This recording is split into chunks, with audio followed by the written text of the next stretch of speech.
नमस्कार। बिहार इलेक्शन के दौरान नीतीश कुमार और एनडीए की सरकार जिस तरह से सवाल खड़े कर रही थी, अब ऐसा लग रहा है कि 2027 आते-आते वो सही हो जाएगा। मतलब महागठबंधन अब जल्द ही टूटने वाला है। और आपको एक बात और जानकर हैरानी होगी। आपने देखा और सुना होगा, बिहार इलेक्शन के दौरान तेजस्वी यादव तो ये कह दिए कि अगला पीएम राहुल गांधी होंगे महागठबंधन की तरफ से। लेकिन महागठबंधन की तरफ से, राहुल गांधी के पार्टी की तरफ से कभी ये नहीं कहा गया प्रेस कॉन्फ्रेंस के दरमियान कि बिहार का सीएम तेजस्वी यादव होंगे। वो तो बाद में एकदम लास्ट मोमेंट पे, जब डेट निर्धारित हो गया, पहले चरण का जो भरा जा रहा था नॉमिनेशन, ये वो हो चुका था, इसके बाद ये तय हो पाया कि तेजस्वी यादव ही मुख्यमंत्री होंगे। लेकिन असल में ये बात है कि राहुल गांधी नहीं चाहते थे कि तेजस्वी यादव इलेक्शन से पहले बिहार का सीएम कैंडिडेट चेहरा हो। ये सच है और इसीलिए वो कभी किसी मंच से नहीं बोले।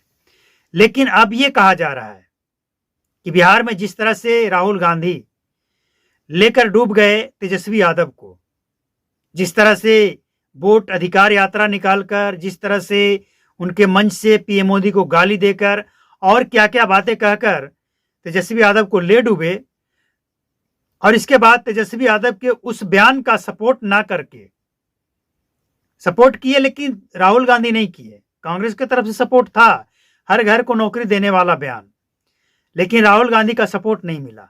तो अब यह कहा जा रहा है कि राहुल गांधी अब उत्तर प्रदेश में अखिलेश यादव की लुटिया भी डुबाने वाले हैं। और अखिलेश यादव को यह मैसेज दिया जा रहा है सोशल मीडिया के माध्यम से कि राहुल गांधी जिस पार्टी के साथ मिलते हैं उस पार्टी का वंटाधार कर देते हैं।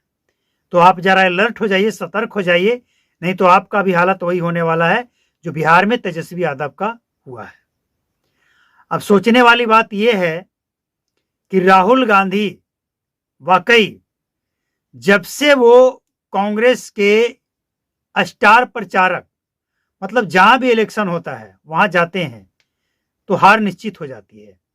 हालांकि वो डिकरा फोड़ रहे हैं ईवीएम वोट चोरी पे, लेकिन अगर ये सच है तो फिर हिमाचल, कर्नाटक और कई जगह तेलंगाना जैसे कई राज्यों में उनकी सरकार है, झारखंड में बगल में, वहां कैसे वो जीत जाते हैं। तो जो सवाल राहुल गांधी खड़े करते हैं ना, वही सवाल उनसे पूछे जाना लगता है कि आप कैसे जीत गए। अगर सच है तो आप कैसे जीत गए। और पश्चिम बंगाल में जहां बीजेपी नहीं है वहां आप क्यों नहीं जीत पा रहे हैं। वोट की अगर चोरी होना ही है तो बीजेपी वहां क्यों नहीं चोरी कर रही है। तो राहुल गांधी के ऊपर ये जो आरोप लगा है कि जिस पार्टी को अपने साथ लेते हैं उसकी लुटिया डुबा देते हैं, इस पे राहुल गांधी क्या सफाई देंगे, उनके पार्टी के लोग क्या सफाई देंगे। इनके पार्टी के लोग ऐसे हैं कि जो एक ही वोट काउंटिंग के दौरान जो एक ही नंबर, मतलब अगर 50,000 कुछ सौ कुछ वोट किसी पार्टी को आया, किसी कैंडिडेट को आया और वो कई कैंडिडेट के आ गए, तो उस पर भी ये लोग राजनीति कर रहे हैं।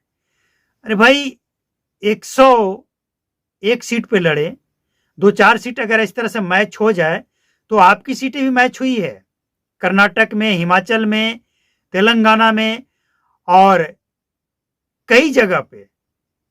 उसके बारे में आप क्या कहेंगे। तो ये सब कोई मुद्दा नहीं है। मुद्दा ये है कि आप किस मुद्दे को लेकर जनता के पास जाते हैं। वोट चोरी का कोई मुद्दा नहीं था बिहार में, बिहार की जनता ने आपको बता दिया। मुद्दा नहीं था, इसलिए कहा जा रहा है कि 65 लाख या 67 लाख वोटरों का नाम काटा गया।